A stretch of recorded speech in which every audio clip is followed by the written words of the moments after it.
Thomas Soto. Décidément, en politique, il vaut mieux partir qu'arriver. La preuve par Laurent Fabius, qui va donc quitter le gouvernement pour prendre la présidence du Conseil constitutionnel. On en parlait à l'instant avec Robert Badinter. Bonjour, Denis Cohn-Bendit.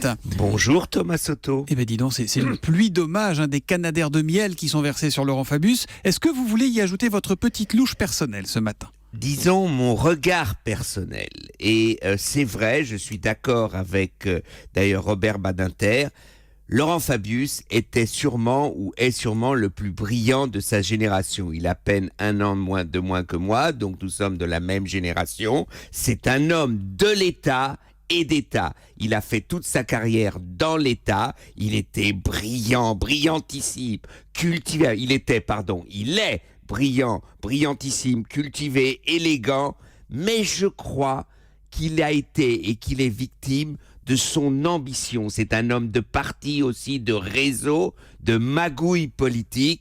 Et je crois que c'est ça qu'il a perdu. Je dirais même que ce n'est pas le problème du sang contaminé. Je suis d'accord avec Robert Badinter. C'était une injustice incroyable, mais ce n'est pas ça qui l'a empêché d'être le président de la République. Il y a un grand sujet qui vous a fâché, c'est le référendum sur le traité constitutionnel européen en 2005. Ça, c'est vraiment la ligne de rupture entre Dany et Fabius. Et je crois que c'est ça qui a empêché Laurent Fabius d'être président de la République, de gagner les primaires. Pourquoi ? Parce que son positionnement était un positionnement tactique, avec des arguments tactiques, hypocrites. Il a toujours parlé d'un plan B. Il est au Quai d'Orsay, qui le publie, il aurait pu le publier, ce plan B dont il a parlé, qui n'existait pas, qui n'a jamais existé. Et je crois que là, Laurent Fabius a été dépassé par son ambition stratégique. Oui, c'est son ambition qu'il a perdue et c'est pour ça qu'il n'est pas devenu président de la République. D'un mot rapidement, son bilan au Quai d'Orsay ? Son bilan est mitigé, mais il est, si vous voulez, fantastique par la fin, c'est-à-dire la COP 21. Là, il a réussi, il a vraiment démontré que la diplomatie pouvait quelque chose.